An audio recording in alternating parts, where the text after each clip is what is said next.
Okay. Well, welcome everyone, and thank you for joining us today for this Dahdaleh Institute weekly seminar. It's my pleasure today to introduce former Dean of Health Harvey Skinner and Susan Harris, who are both leading this initiative, the series of 3 workshops on Indigenous mental health and well-being here at the Institute. And so we're so excited, Harvey and Susan, for you to have developed this series. And I'm going to hand it right over to you for the seminar. Thanks so much. Thank you, Mary. So everyone can see the screen okay? So we're going to begin with a territorial land acknowledgement, but we appreciate that this is a tradition we do here around our area, Takaranto, but Indigenous people in other parts of the lands have other traditions. So I really want to show our understanding, appreciation that there are different traditions, but this is what we do around where York University is. So we acknowledge our presence on traditional territory of many Indigenous nations. The area here known as Takaranto. So here in Takaranto, it's been caretaken by the Anishinaabe Nation, the Haudenosaunee Confederacy, the Huron-Wendat, and now home to many First Nation, Inuit, and Métis communities.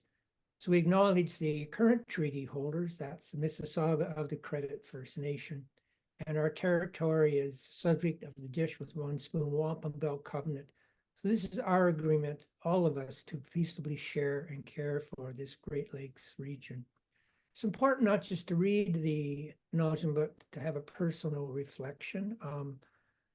I was born here in Southern Ontario, but my family are settlers for many, many generations. So we have profited. My mom's family came from Ireland in 1840, escaping the potato famine, and my grandpa and his uncles all had farmland up near Georgian Bay, but that land was unceded, and I appreciate now that history, and I'm now dedicated to understanding the truth that we all need to understand of what has happened to Indigenous peoples, and as a stepping stone for reconciliation.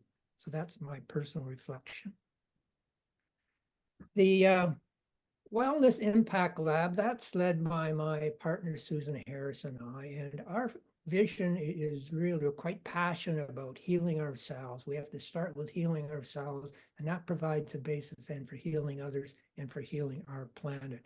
And a huge focus is ours is looking at climate distress and how we can move people into climate action. I know the words of our Governor General Mary Simon, that the Arctic affects us all, and what happens has far-reaching consequences. So it's really important that we understand here from the South what's going on in the Arctic, and to do that is to do it by listening, by hearing stories. So we organized this 3-part series. So today we have our incredible guests who will be telling us stories and sharing their wisdom. Next week, we'll look at insights from Nunavut by a community health fellow in our lab, Sarah Ferwadi, and then Jennifer Carrillo, who's also community fellow on the 3rd session, will talk about Connected North and the incredible work that's underway on bridging technology in the community.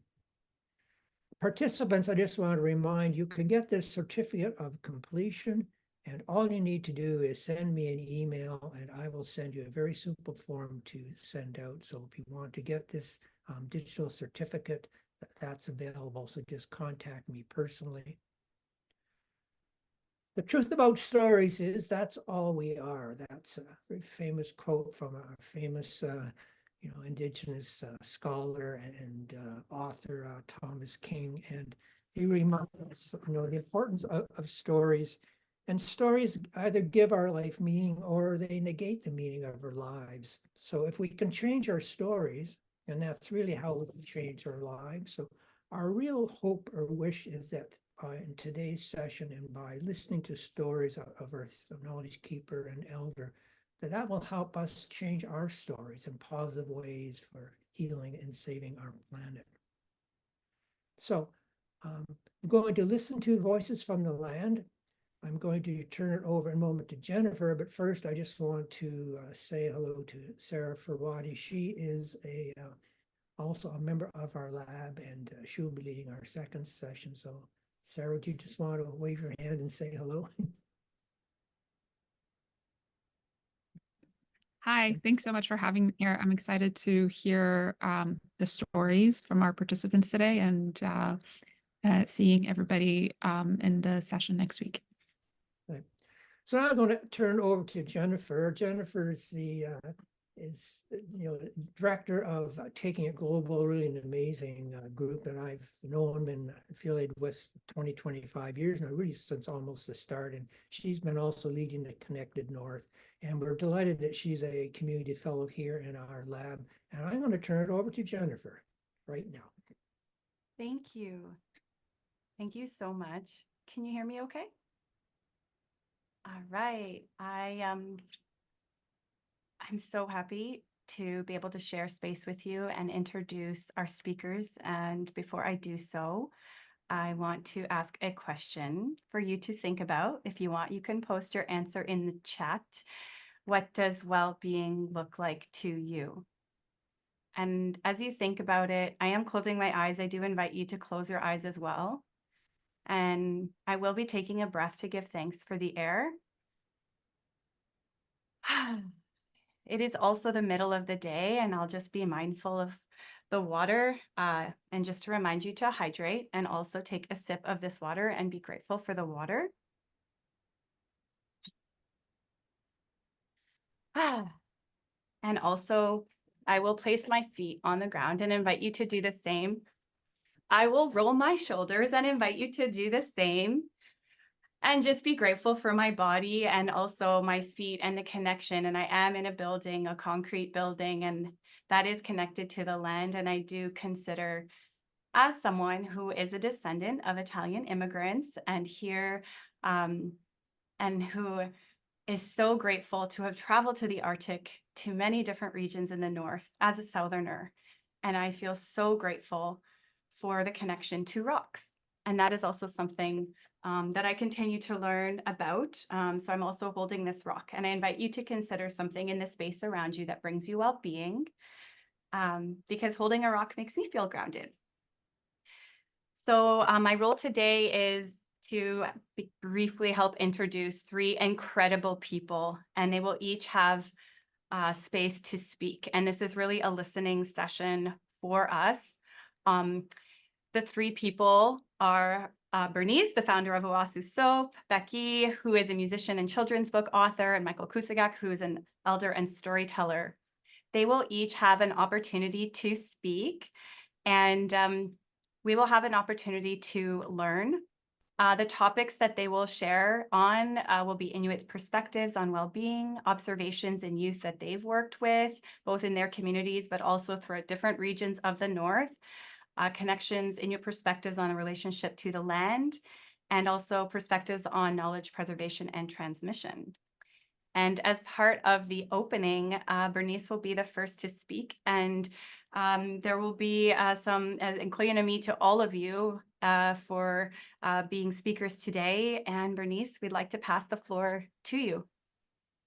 Hi, everyone. Thank you. Really nervous, trying to push through these nerves. Also, just to be mindful of what's going on. In Iqaluit right now, we have a national gathering for the unmarked burials of the children who didn't from residential school. So it's really heavy work today. I can't help but go to the places that I was listening to the survivors. So just to explain why I am feeling the way I'm feeling, I'm very excited to be here. It's beautiful. Thank you. Thank you. So I will dive into the lighting. In Inuktitut, we call it ikumasak. the act of lighting the kulliq. The setting will be a bit weird because I'm going to put the camera onto the kulliq. You'll be able to hear me, but you won't be able to see me. This kulliq was gifted to me by my husband, and so it has a lot of old wick that has fallen in, and I did not want to. When something is still of use, I find it hard to get rid of it. So this, I find value in this too much to get rid of it. So to you, it may look, oh, that's dark. I'm a use everything kind of person. So this is many kulliq lightings that have you'll see. The kulliq was gifted to me by my husband just my birthday, actually, April.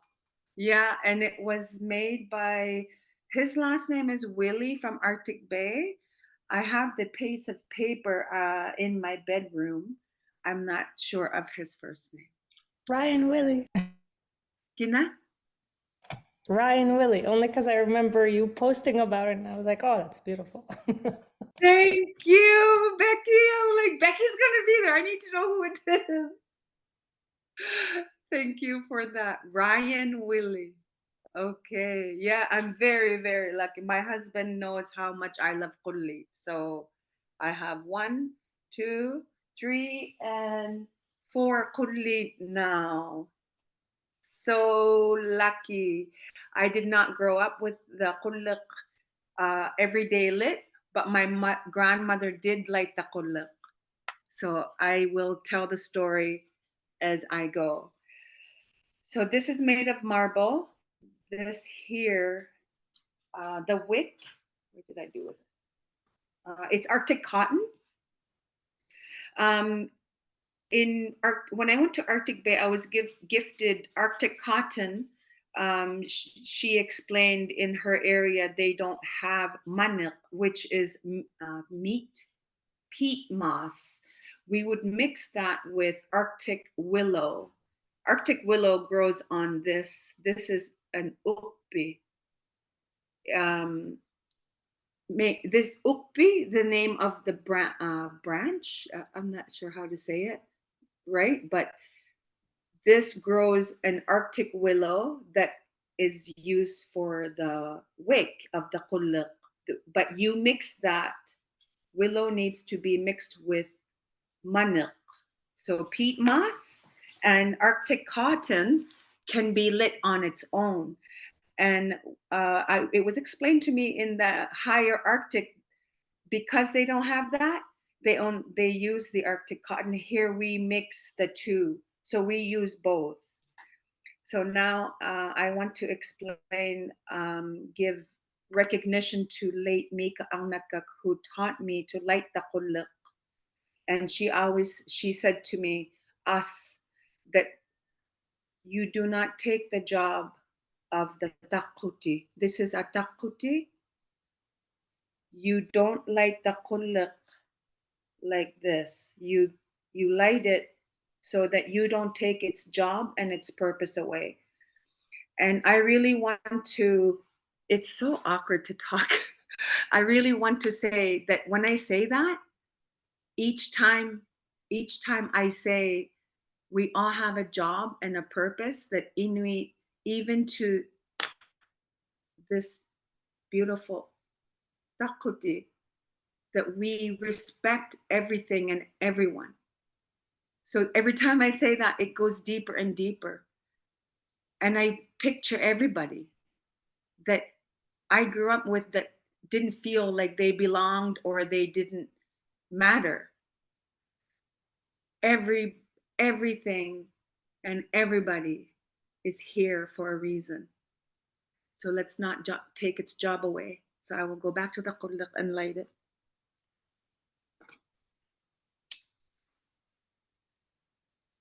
this takuti was gifted to me by my friend Jay Lightfoot, who went back to her homeland where her family was outpost camp, and she picked it up for me, and I now light my kulak.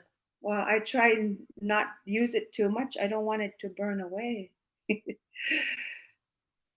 So this is a beautiful gift. Can you see? Yes, you can see. Okay. So another thing I want to share is on TikTok, her name, I will have to find the name for you. She shared the kulak is in the shape of a womb, the belly, where the baby is formed, made, which makes so much sense because the kulak was life for Inuit. It was our dryer, our light, our heat. It was the heart of the home.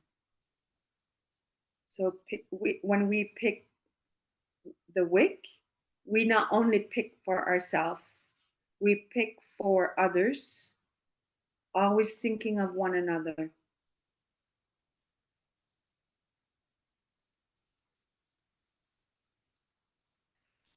And another thing what I want to share, Mika was telling us, you were judged on your skill, your technique, and also if you used too much. So because things were scarce, we did not use too much. Conserving was a big part of our way. And just because you can, you don't make your flame so big. You don't need a lot. And Mika said to me, this is mainly for it's not to keep the house warm anymore. It's for your spirit. It's for your heart to feel good when you light the kulak. So she said, you don't need a lot. And don't let it be bigger than your takuti, the flame, like the longer. And I always remember her when I'm lighting the kulak. Don't let it be too big or too long. And don't take too much. So again, what you see is I've been using this over and over and over. I saved this kulak lighting for, I don't use it all the time. I do have a favorite. She is actually at the event at the national gathering. I brought my favorite kulak, and I wanted to like this because Becky is here with us. I need my face. It's so hard to talk and You need an assistant. Back hiding. So I don't know how I should do this. I really want you to see what I'm talking. So maybe a little bit farther. Oh yeah, that works. Oh, that's perfect. Yeah, you could tilt it a little bit. Oh, so perfect. Thank you. Okay. Okay, there, this works. Okay. Where was I? I'm so sorry. You mentioned about Becky. I wanted to be ready for Becky, so this is in honor of Becky's hometown, and I just felt it was right to use the big kulak today. Yes, so the kulak lighting for me, I share all the time. I have a few around the house because I didn't have anyone to teach me to light the kulak. My grandmother, very respectfully, I'm just going to say, she was a single grandmother. She had to raise us and constantly working. So her patience was very tested, or I'm trying to be very respectful, and I totally understand now as an adult what she was going through. She was taken from the land, she lived off the land, and then was forced to become a working person. So to leave her way of life and to come into paying bills, buying food, and my grandfather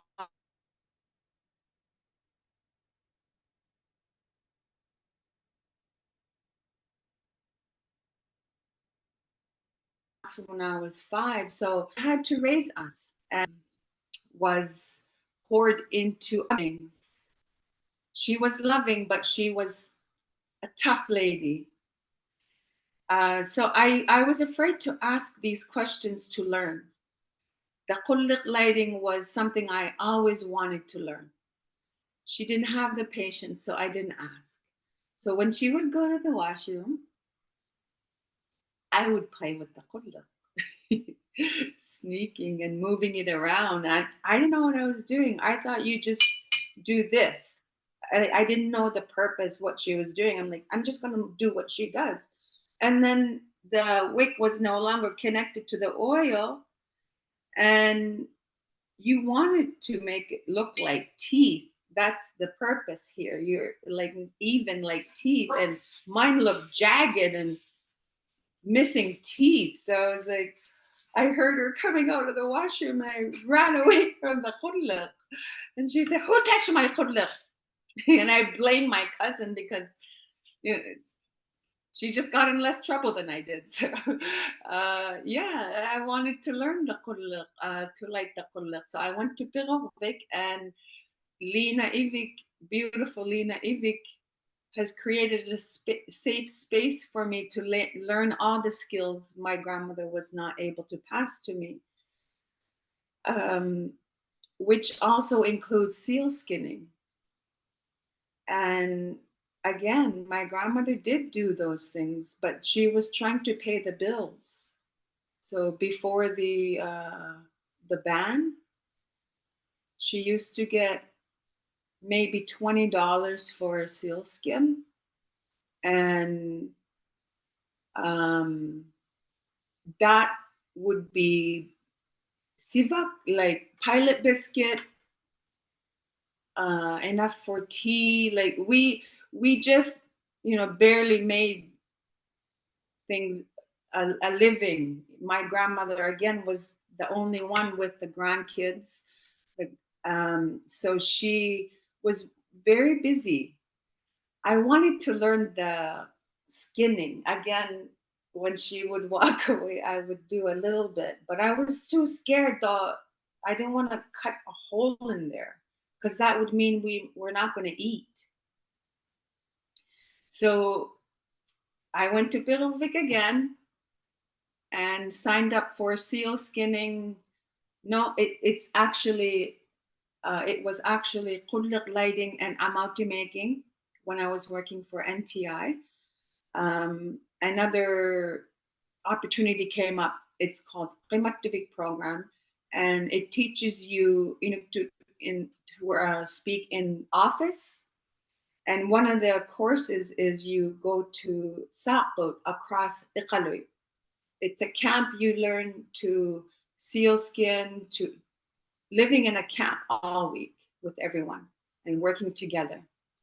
And each of us had a job, like a camp.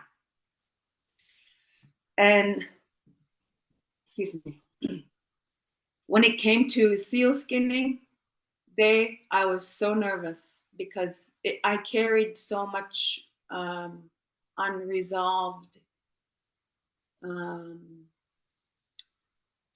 pain from my grandmother not wanting to teach, or I carried that something with my grandmother and me wanting to learn and me being afraid to learn. So there was many things I had to work on. So we got the it's board they cut from the sink on the counter, and we make that into our seal skinning board. I'm sitting in front of it. It's on an angle with little legs, and I start crying right away because I never had that opportunity, and here it was in front of me, and yeah, I always wanted it, but now it's here. I had to deal with what was going on inside. So I just started crying. I just started just releasing. And I'm in front of the water, in front of all the students and our teachers. They know what's going on. We all have different parts that need to be worked on in different ways. So we're all on different paths, different lives. There are some that were used to it. It was part of their life. And then there was people like me who have never touched and actually afraid to touch. And they were so loving and so gentle. And when I started cutting the seal skin, each cut, I pictured it. I was removing the pain and the shame, anything negative that was popping up, so the good can come in, make room for good. So I knew I was healing. Each swipe, I was removing something. And I knew, oh, there's a new spot for something beautiful. So old was going out, in was going in, good was going in, new was going in. That was a powerful week. I came back stronger, not only because I was working on things of my grandmother's, things that I wanted to work on. I was walking the land every day, up and down, all the way. And I was thinking, processing, and physically, I got stronger. How I figured that out was when I had returned back to Iqaluit, I felt different. I felt more awake. And also my body was stronger. I lifted myself up way faster than I normally, because I had to climb my cabin stairs. At the time I didn't have stairs, so I had to like climb.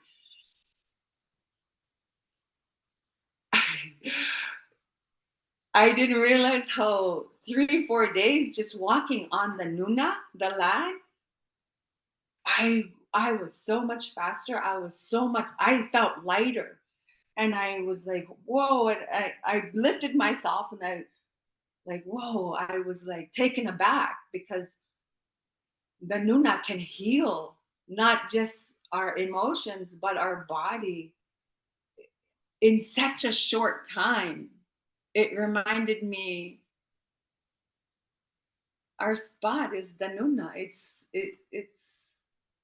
It heals us. It'll take my tears and wash it and bring it to light.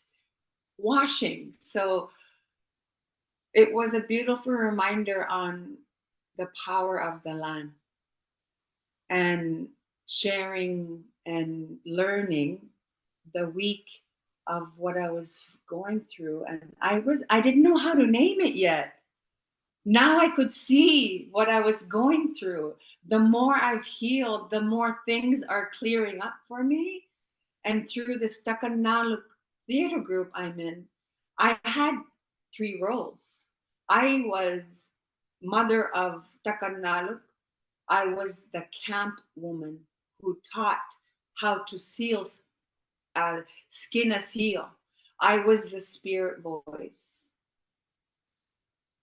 there was parts that were easy for me, and then there were parts that were hard for me. And those hard parts I knew I had to work on. The seal skinning, I had to become a professional in this theater group. I'm a professional seal skinner. And here I have these issues of my grandmother, and there's a block.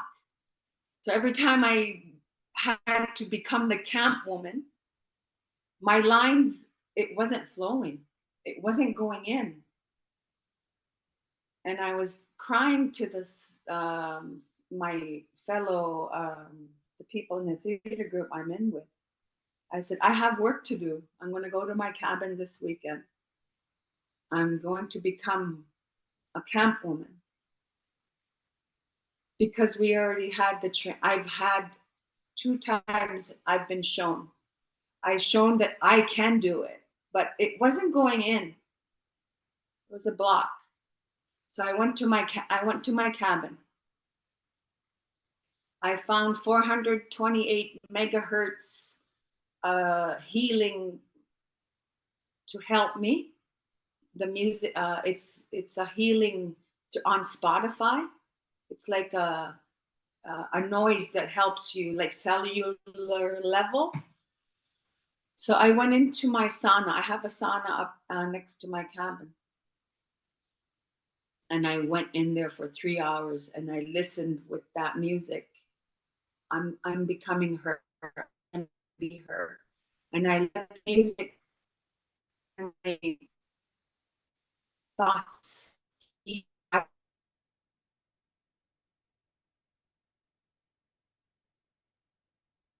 myself in those 3 hours. What? Oh, it's cutting out a little bit, Bernice, just now. Sorry to interrupt you. Yeah, the internet just got a little glitchy, so you're frozen on the screen. Oh, and you're back. I'm envisioning your sauna though. Okay, you're back. We see you. Thank you. So yeah, I came out in 3 hours. I stayed in there for 3 hours and I just cried. I just cried and pictured my grandmother as an adult now. And I went to her and I said, no wonder you couldn't. I understand. I see now. And now I will do the things I need to do to upkeep Inuit traditional ways, culture.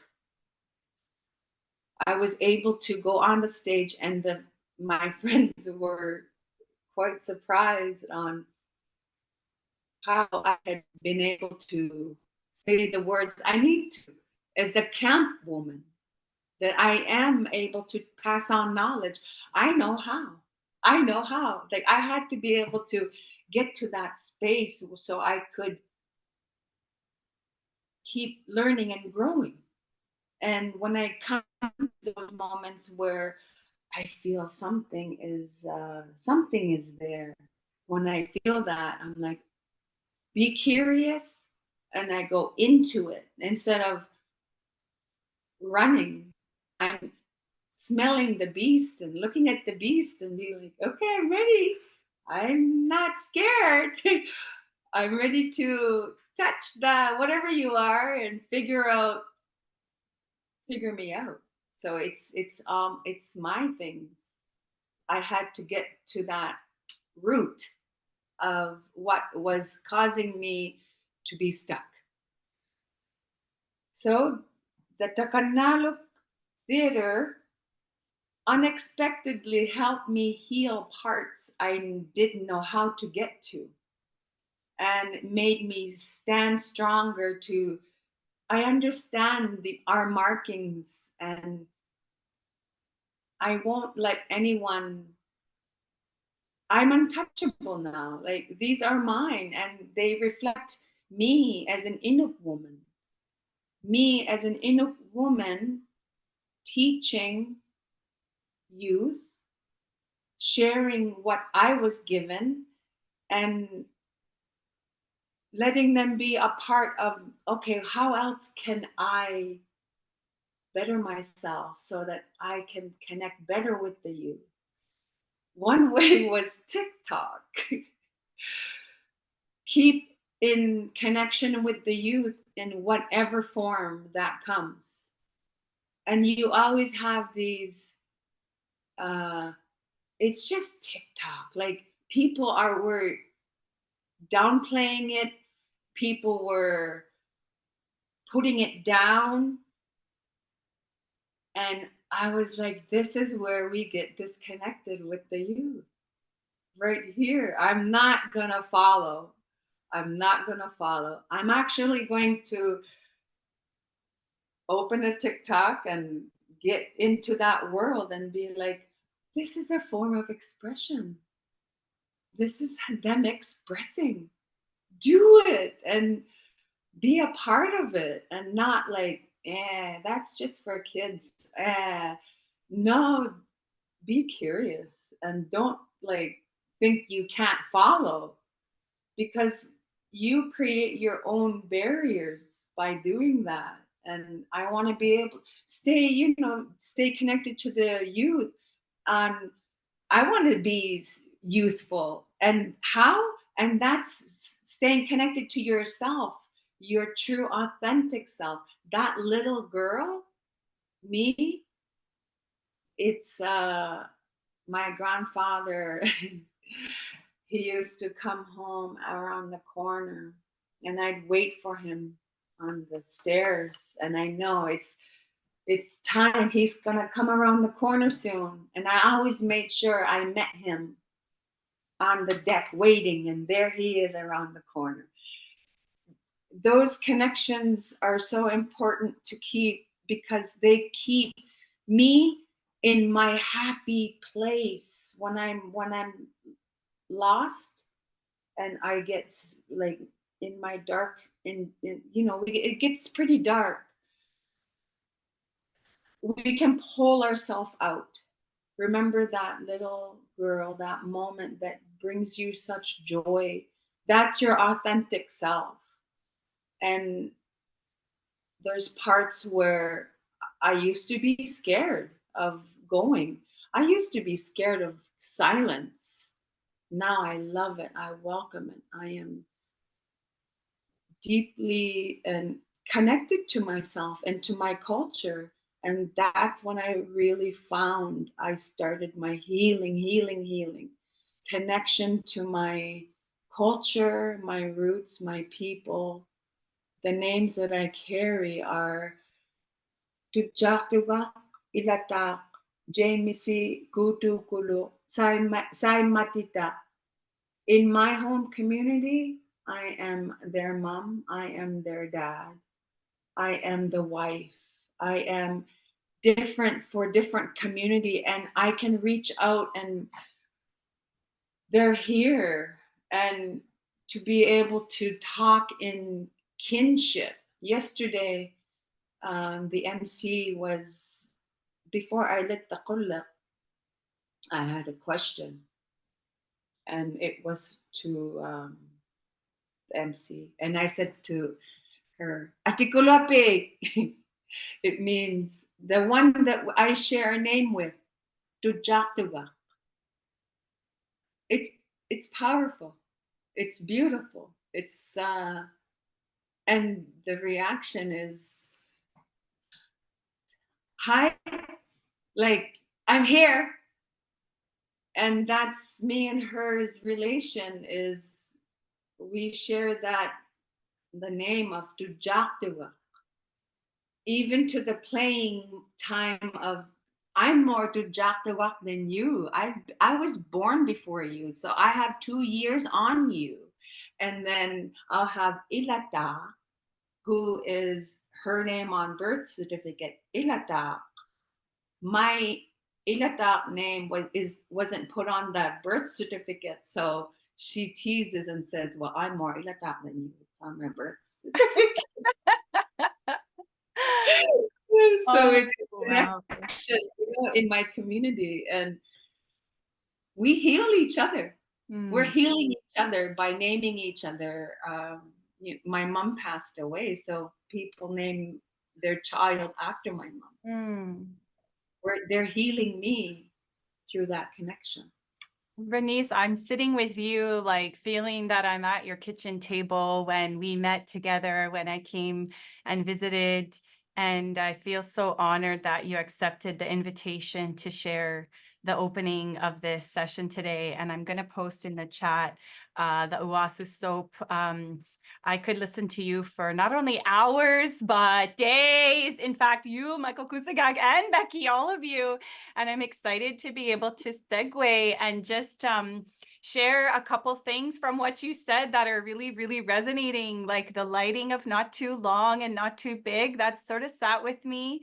You know, it's just this conservation aspect of not taking more than you need. And there's so many teachings actually in what you just shared that are all so beautiful, including just how you shine and how you have shared so many insights related to well-being and connection to the land and ways that you have reclaimed your own culture and the generosity of what you shared with us today. So koe na mi.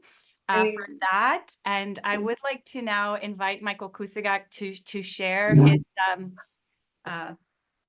whatever he decides to share. He's such an incredible storyteller and elder, and he just did an elder session all in Inuktitut, which I listened to. Everyone's so happy to covered it with a couple English words, but what a beautiful language.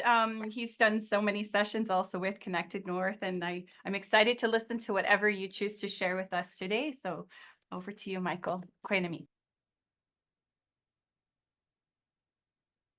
And currently it is still on mute because you've been listening so much so far. Testing. Oh, there you. Oh.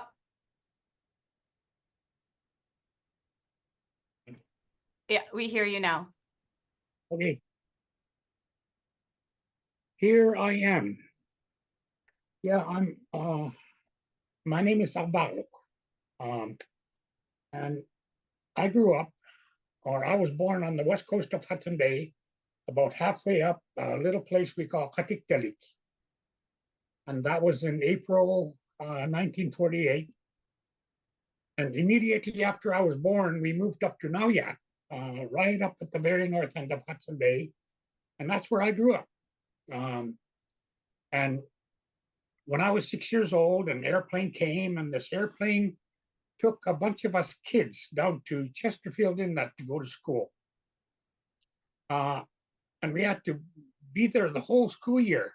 And we had to live with nuns and priests, and it was one of those infamous residential schools. And so in the spring, the airplane came again. It took us back to Nauyat, and we had a wonderful time, a wonderful summer. And in the fall, the airplane came again. And it was going to take us back to school, but I really didn't want to go. So I ran away. And I hid in the hills until I saw the airplane leave. And after the airplane left, I went home and I skipped school for a whole year. But eventually I had to go back to school because I had a little brother. His name was Josie, and he turned 6, and they were hauling him off to school. And I decided I'd better go with him because, you know, he needed somebody to be with. And so second time I went to school, I had a much better time. And, you know, when we lived in Nauyat, early in the morning, my father would get up, he would go outside, he would look at the weather to see what it was going to do. And then he would take our sled and he would turn it over. We used these huge sleds. And they look like this. This is a sled that I got from somebody in Kusugak in northern Quebec. And they live on Hudson Bay too, and they use exactly the same sleds that we do. And my father would turn the sled over. He would take a piece of polar bear skin, just like this, and a kettle of water, and he would pour the water on the polar bear skin, and he would rub it along the bottoms of the sled runners. And he would let the water freeze. So we ended up with this nice layer of ice all along the bottoms of the sled runners. And he would let the water freeze. So we ended up with this nice layer of ice all along the bottoms of the sled runners. And that's what we traveled on, ice on snow. And when my father was all finished icing the sled, he would roll it back up. We would take all our stuff out from inside our igloo.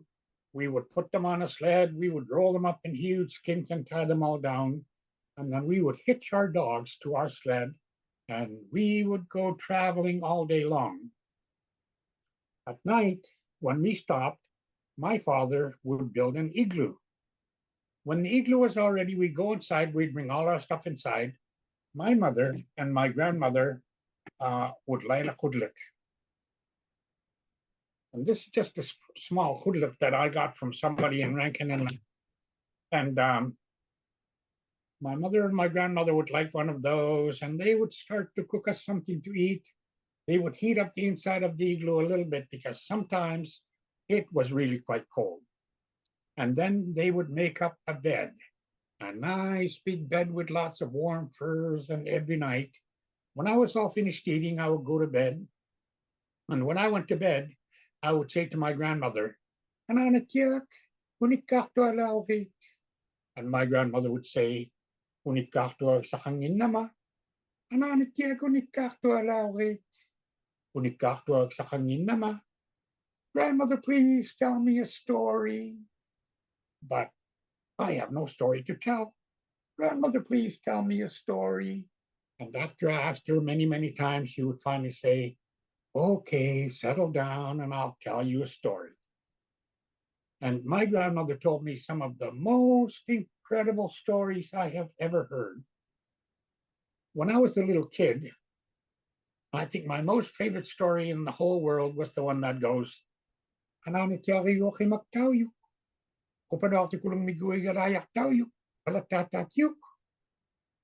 a story about a little kid and her grandmother, and they got left behind all by themselves in their igloo. And then a little bird came, a little white bird, a snow bunting. It broke the window. It said, you could flew away. And that was the story.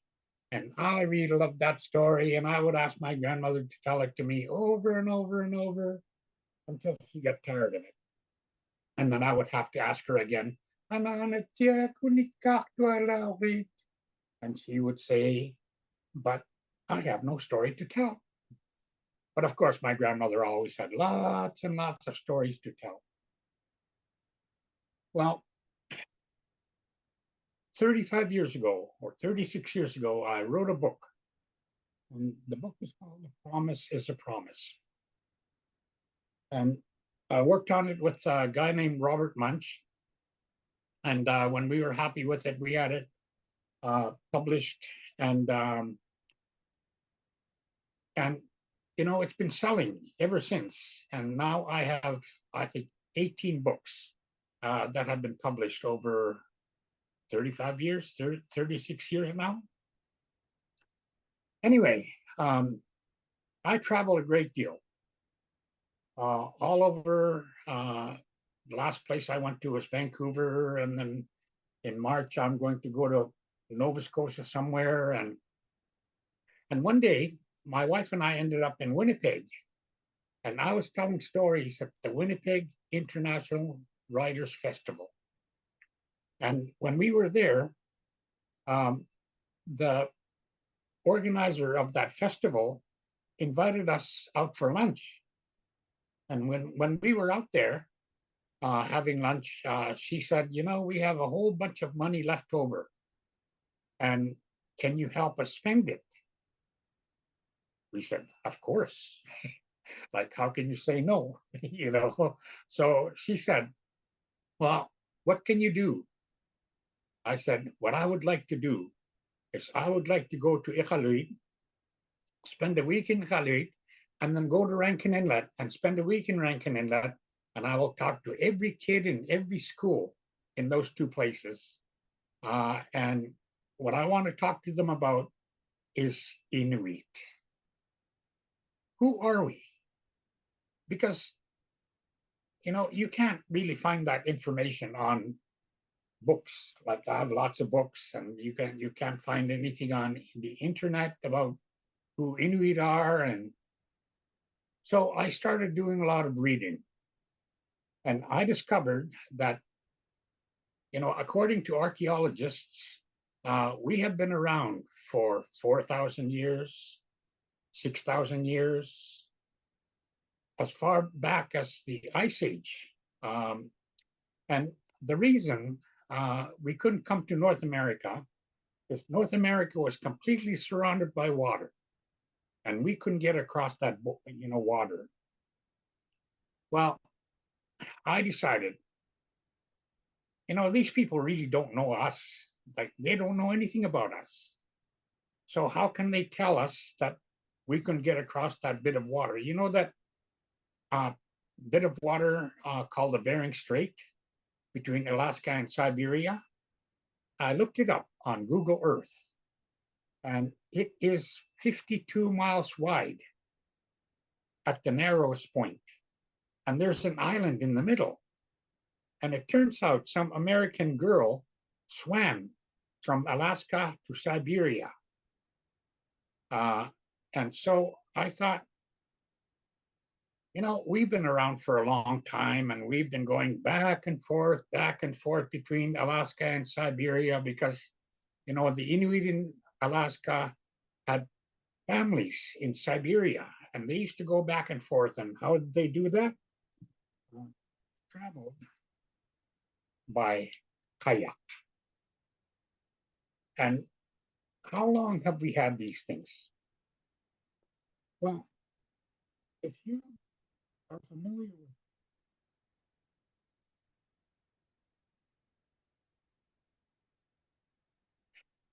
fell over. Everything okay. Anyway, if you listen to all these Inuit stories, a long, long time ago, there was this guy. Well, he's still around. His name is Kivio. And in his first, the first story I heard about Kivio, he traveled across this ocean and he ended up on the other side. And the old people say Kivio was born a long, long, long, long time ago, so long ago that he was the very first person on Earth. And when I tell that story down here, I'm in Manitoba, by the way. When I tell the story down here, some little kid will put up his hand and he'll say, I thought Adam was the first person on Earth. And I look at that kid and I say, maybe you're right. Maybe his first name was Adam Kivio. And he thinks, oh, okay. So I have fun with these kids. And anyway, the old people say Kivio is still around, but he is so old. His body is turning to stone. And they say someday when his heart turns completely to stone and stops, that will be the end of the universe. And there are many, many, many stories about this man. And in the very first story about Kivio, he paddled his kayak across this ocean and he ended up on the other side. And when he got there, he got homesick. So he started traveling, trying to find his way home. And while Kivio was trying to find his way home, he traveled through every part of the north. So you can hear stories about Kivio in Alaska, probably in Siberia. We have Kivio stories all across northern Canada, and there are Kivio stories in Greenland too. And those are the stories that I heard when I was a little kid. And you know what these stories are for? They are to teach us how to live. And so we listen to all these stories and we live by the rules that they teach. And we have been doing that, I figure something like 40,000 years. And I'll tell you about that someday, but my theory is that we have been around for at least 40,000 years. And they teach us all kinds of stuff. A long time ago, there was a little boy. And this little boy loved to go out to play. But there were mean boys who lived in his camp.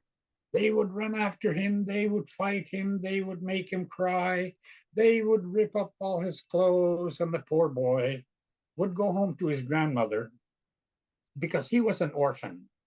He had no mother and no father, so he lived with these very mean people.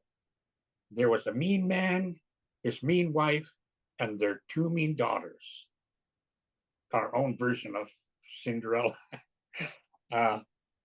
But anyway, Kaugyuk had one very special job. His job was what we call kawiksak. You see, under the skin of the seal, there's very thick fat. And if you take that fat and you pound it with a mallet, oil seeps out of the fat. And that is what we used in our kudliks to heat our igloos and to cook with. And Kaugyuk's job was to pound the seal fat to make the seal oil. And Kaugyuk lived with these mean people, and you know, in the winter, our dogs sleep outside because they never get cold. When it's 30, 40, 50 below, they just curl up into a little ball. The wind blows right over them. They get completely covered with snow, and they never get cold. So we just let them sleep outside. But sometimes they have puppies, and the little puppies get cold. So we let the little puppies sleep in the porch. And that was where Kaugyuk slept, in the porch with the little puppies. And every time these mean people wanted Kaugyuk to come inside and make some more seal oil, they would yell at him, Kaugyuk, where is Kaugyuk, that lazy boy who's never here when we need him, and is always in the way when we're not looking for him. And every time Kaugyuk heard, he was being called, he would crawl in through the doorway, and he would pick up his mallet, he would pound away at the seal fat, making the seal oil. And when he was all finished, he would crawl back out to the porch where he lived. And after a while, and he would crawl in through the doorway, and the two mean girls would be standing there waiting for him to come through the doorway. And when he came through the doorway, they would grab him by his nose, and they would pull him up out of the doorway by his nose. And poor old Kaugyuk's nose hurt so much, he would cry and cry. He would pick up his mallet, he would pound away at the seal fat. And when he was all finished, he would crawl back out to the porch, still crying, because his nose hurt so much. And the two mean girls, they just laughed and laughed and laughed at Kaugyuk. When Kaugyuk went to bed at night, he had little puppies underneath him and little puppies on top of him. The little puppies underneath him, he called them his mattress. And the little puppies on top of him, he called them his blankets. And when you're in an igloo, you can hear people walking around outside. They sound like crunch, crunch, crunch, crunch. And you can hear them. We call it kikikak. You can hear them when they walk close by. And sometimes Kaugyuk would be fast asleep when he'd hear a noise, crunch, crunch, crunch, crunch. He would wake up and he would say, mattress, mattress, get up, go outside and take a look. A little puppy underneath him would get up, he would go outside to take a look. And then he would come back and he would tell Kaugyuk what he had seen, and Kaugyuk would go back to sleep. And after a while, he would hear another noise, crunch, crunch, crunch, crunch. And he would wake up and he would say, blanket, blanket, get up, go outside and take a look. A little puppy on top of him would get up, he would go outside to take a look. He would come back, he would tell Kaugyuk what he had seen, and Kaugyuk would go back to sleep, and the little puppy would crawl back on top of him, and he'd go back to sleep. One night, Kaugyuk was fast asleep when he heard a noise. Crunch, crunch, crunch, crunch. He would wake up and he said, mattress, mattress, get up, go outside and take a look. A little puppy underneath him got out, and Kaugyuk waited and waited and waited. But the little puppy didn't come back. So he said, blanket, blanket, get up, go outside and take a look. A little puppy on top of him got up and he went outside, and Kaugyuk waited and waited and waited, but the little puppy didn't come back. So he said, Mattress, Mattress, get up, go outside and take a look. Another little puppy went out, and before long, he had no little puppies left. They had all gone out the door. So Kaugyugyuk got up, and he went outside to take a look for himself. And when he got outside, Kaugyugyuk saw a man. He went to see this man, and he said, Who are you? The man said, I am your big brother. And those people in there, they're really mean to you, aren't they? And Kaugyugyuk said, Yeah. And his big brother said, Would you like to do something about those mean people? And Kaugyugyuk said, Yeah, I'd like to do something about those mean people. And his big brother said, It's going to be hard work. And Kaugyugyuk said, I don't know. I don't mind a little hard work. And his big brother said, It's going to be painful. And Kaugyugyuk thought about this for a minute, and he said, I really, really want to do something about those mean people. So his big brother took him by the hand, and they went for a walk. They walked and walked and walked until they came to the top of a hill. And on top of that hill, there were rocks everywhere. And Kaugyugyuk's big brother said, Kaugyugyuk, I would like you to turn that rock over. And it was just a tiny rock. And Kaugyugyuk walked over to that rock. He put his hands under it, and he worked and worked.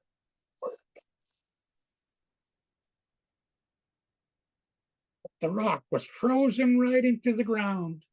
He could not move it, and his big brother said, I told you it was going to be hard work. Work harder.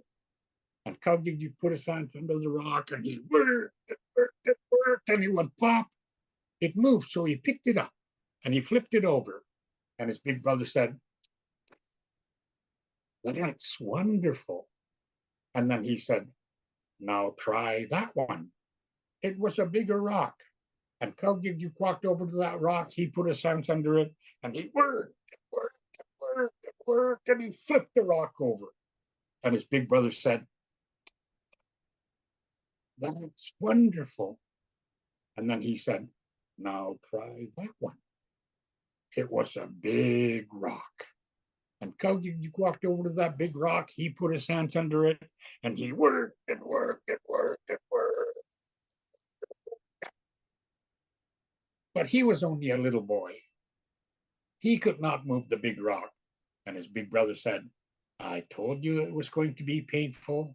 He picked up his whip, and he whipped Kaugyugyuk across the back and yelled, Work harder.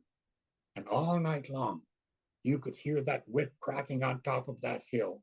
All night long, Kaugyugyuk turned the rocks over on top of that hill, and before morning, he had turned over all the rocks on top of that hill, and his clothes were ripped to shreds. But where the rips were, you could see his muscles bulging through.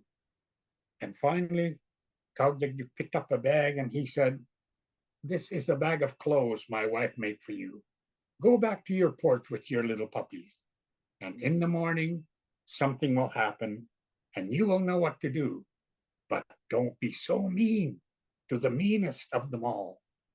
So Kaugyugyuk took the bag, and he walked back to his porch, and he lay down among the little puppies, and he went to sleep. In the morning, he could hear a big commotion outside. People were screaming and yelling, and Kaugyugyuk wondered, What's going on? And then all the mean people ran out of their igloo right over Kaugyugyuk and all the puppies, and he could hear them outside screaming and yelling. And Kaugyugyuk wondered, What's going on? And then he got up, and he took the ripped clothes off his body. He put the brand new clothes on, and then he combed his hair ever so nicely down both sides. And when he was all finished, he was a great, big, strong boy with nice clothes and beautiful hair. And he crawled out of the igloo and stood up. And there were people running around, screaming and yelling and waving their arms about. And Kaugyugyuk wondered, What's going on? And he looked and looked, and way down on the shore, he saw 3 polar bears. These polar bears were huge, and they were hungry. and they were walking toward their village. And all the people were scared of the hungry polar bears. They ran around and screamed and yelled, and Kaugyugyuk heard somebody yelling, Kaugyugyuk, where is Kaugyugyuk, that lazy boy who's never here when we need him and is always in the way when we're not looking for him? It was the mean man from his igloo. And Kaugyugyuk started walking toward that mean man. And as he walked, he sang a little song. Kaugyugyuk na oere sao tiksatuina ulavi sao tiksatuina oere sa tsalagiti ulavi sa tsalagiti. And the song means, where is Kaugyugyuk, that lazy boy who's never here when we need him and is always in the way when we're not looking for him? So let me get in your way. Let me bother you. And he shoved people aside as he walked. And he walked up to that mean man and he said, here I am. What would you like? The mean man said, where have you been, you lazy boy? There's 3 polar bears coming and they're all hungry and we need to do something. And Kaugyugyuk said, okay. And then he picked up the mean man and he threw him to the polar bears, and the polar bears ate him all up. And then Kaugyugyuk heard somebody else yelling, it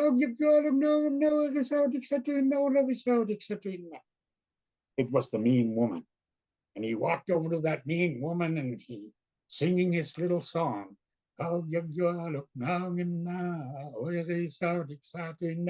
Shoved people aside and walked up to that mean woman and he picked her up and he threw her to the polar bears. And the polar bears gobbled, gobbled, gobbled her all up. And then there were the 2 mean girls left, the meanest of them all. And Kaugyugyuk walked over to those 2 mean girls, but he didn't throw them to the polar bears. He married them and they lived sort of happily ever after. Wow. So my grandmother told me that story. And, when I was little and I heard that story, I would always fall asleep. And I would dream up, the rest of the story. But finally, when I was old enough to hear the whole story, my grandmother said there is a moral to that story. And the moral of the story is, don't ever be mean to little kids, because sometimes they grow up to be really big and strong and they just might pick you up and throw you to polar bears. And the other thing my grandmother said is, when you travel around way up north, one day you will come upon a hill, and on top of that hill you will see rocks, rocks, rocks, rocks everywhere. And if you look at those rocks very carefully, you will see they have all been turned over, every one of them. It was Kaugyugyuk, the orphan boy, who turned them all over. Wow. I feel so happy. That was so emotional. More than happy. I'm like, oh, so many emotions. Wow. What an honor to have been able to listen to that story today for all of us. And especially listening to you, and how many times you asked for those stories to be passed to you, over the years, and you're just so compelling. I was just laughing when the things were funny, and I'm crying in the sad. I'm scared. I'm shocked. And it's interesting with a lot of Inuit stories, like those memorable, they're very memorable. And thanks for choosing to share that with us today, because we are talking about adults who work with children. And I think this is an important lesson. I want to give Becky the floor. And I said, you may want to even share a song. It's completely up to you, Becky. I'm sure there's lots of emotions and thoughts also running through your mind. So just to kind of say thank you. And also, Michael Kusugak, you've delivered hundreds of sessions through Connected North. He's been one of our most requested, as well as Becky Han. Bernice is someone newer that we've brought into the Connected North circle. So really an honor to be here with all of you today. And thanks for choosing to spend your time educating educators. And Becky, over to you. I can't wait to hear what you have to say today. Jennifer and Thank you for inviting me to be part of this amazing group. It's an honor to share this virtual table with Michael and Bernice. They're amazing role models. I grew up to Michael's books, and I've known Bernice little through social media, TikTok included, which I do agree with you, Bernice, in terms of staying connected with youth. So my name is Becky Han. Inuit. I am originally from Arctic Bay, Nunavut, although right now I'm currently a visitor on Treaty 6 territory, home of the Métis, also known as Saskatoon, Saskatchewan. I am a child of the midnight sun. I think that is a beautiful description of kids that grow up in the Arctic above the tree line. So Arctic Bay is a community of around 900 on the northern tip of Baffin Island in the territory of Nunavut. And that's where my mother's parents, Iqaluit and Kusugak, decided to officially settle in around 55 years ago when my mom was a teenager. A little bit of where I come from on that side of the family. I come from a line of strong Inuit women who have survived to keep that side of the family lineage alive. I come from a great-great-grandmother.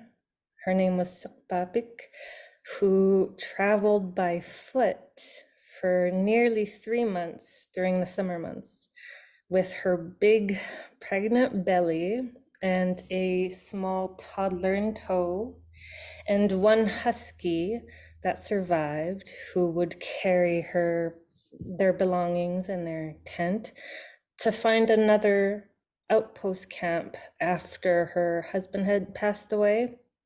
So my grandmother would tell us stories of how Sukpapik would hunt for small birds and eggs with her toddler, and I'm not sure what it's called in English, but it's a rope, a stone attached to a rope, and then you flick it to throw these stones, and that's how she hunted birds and survived until she found a neighboring outpost camp with a family, and that's where she raised her sons. And that's who my daughter is named after.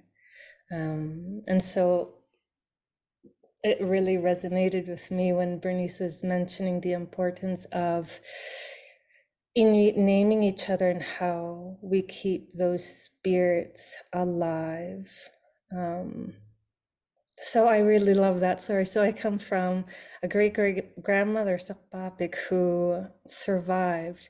And I come from a grandmother, Iqaluit, who lived a nomadic life, who did not have to rely on electricity or motor vehicles or grocery stores, to a mother, Ananaga Lea'apak, who lived the first part of her life on the land in outpost camps, who traveled by dog team and who seal hunted with her family for days on end, to now where I solely rely on technology and electricity to connect with you, and where I have only ever slept in the igloo, let's say, for a night. So, and that's just decades apart when you think about it. And in a matter of just a few of those decades, that these changes have happened to my family and many other families in the Canadian Arctic. One of those prevalent changes we have had to adapt to and I truly believe Inuit are incredibly adaptive, has been the change in climate. And speaking solely as a community member from Arctic Bay and the region around there, the changes in that climate has been widespread and not unnoticed by our elders. They've seen this coming, they've seen it happening, and they're the experts of the land. And hearing stories that Michael was sharing, words are alive. And when he was, when you were describing how your father would step outside and monitor and scan for the weather, that's exactly what my grandfather would do as well. And my grandmother would tell stories after he had passed. And so each time these stories are told, they come alive. And I think amazing storytellers like Michael and role models like Bernice, who keep this going, who stay connected with our youth and are active role models for our communities and paving the way. And I feel like a small fish where I get to share this amazing platform with. So thank you for that. Because I do currently live outside of the territory here in Saskatchewan, I don't have readily access to Inuksut, country food. I don't get to speak my language Inuktitut every day. I don't get to practice things like seal skinning or lighting the khulliq or sewing traditional clothing. I have to find other ways to feel connected to home, to my culture and language, which isn't always easy. It takes practice and it can be a struggle, but thanks to the advancement of technology, connecting with home and each other is made possible. So I'd like to thank you once again for inviting me, and to Connected North, where it's not work. It doesn't feel like work, where I get to connect virtually with not only people and children back home, but students across Canada. And I get to do this. I get to talk about what I've learned so far, what I enjoy doing, which is telling stories.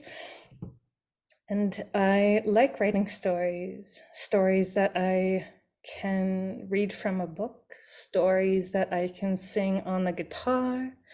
And I like writing stories in Inuktitut as a way not to only practice it, but to feel closer to home that made me. A lot of the songs that I have written in Inuktitut have the elements of the land and animals that I grew up around. And for Inuit, the connection to land and animals, there's this unspoken connection, bond that is there. And when you're away, you can feel that. And when you're back on the land, you feel it, and it's beautiful. And it's so hard to explain, but things like walking on the Nuna, on the land, and eating the food that you grew up with that is from that land is literal soul food. It feeds the soul, and I don't know how to better explain that connection that exists between Inuit and everything that's in our land, where we come from. So I miss it every day, but I feel lucky that I can share my experience of being Inuk through art, because I enjoy it. I enjoy art.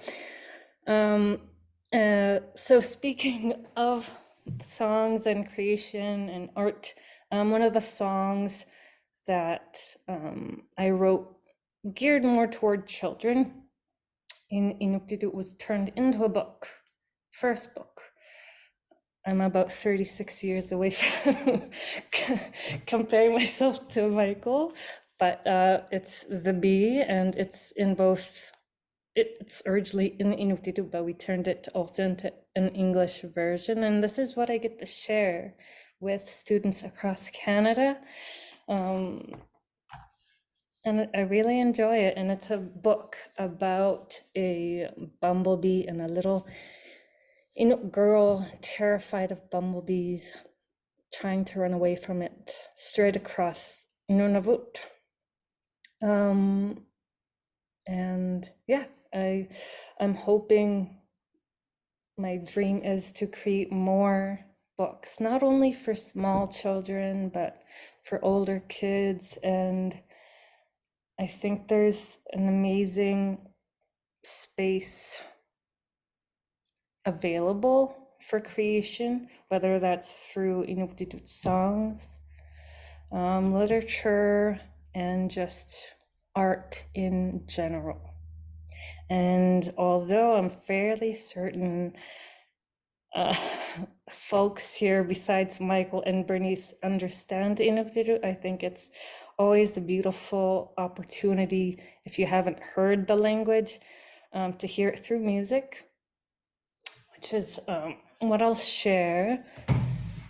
And Inuktitut is beautiful because I'm sure between the three of us, Bernice and Michael and I, you'll hear the difference in dialects because of the different regions we're from.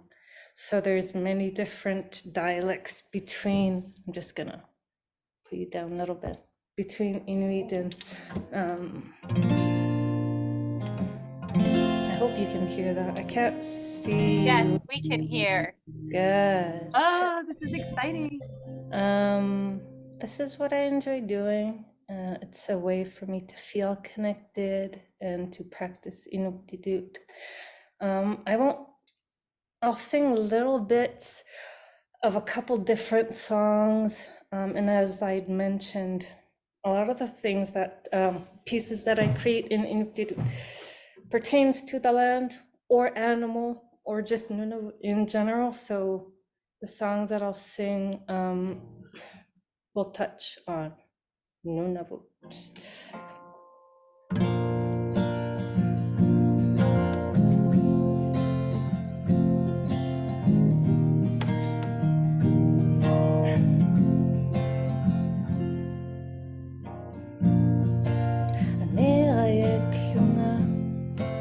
Rovesutterlunga Isumayo ngitterlungayo Tusayakpunga Hoksaglang naktumik Siqortorlunga Tuksarpunga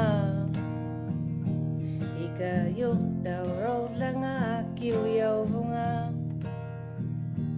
Apita Bzz, bzz, bzz. Kara, kara, kara, rigotardaruna. Kara, kara, kara, resivunga. Kara, kara, kara, uleksivunga. Sukayo arumi, dauva pututu. 786, Sinanu. Saksavunga, oh wow. 786, Sinanoni to Saksavudi, oh wow. 786, Sinanu Hilarugapi, oh wow. Sinanit 786, Akasuri, oh wow. Ati giludi na nguna surauke Khila ugang ikuvit ang ikakte ilitiake Wakalagliananaga magtakot ma Sinanang miyo daw yung mangilanga ang ikaksirama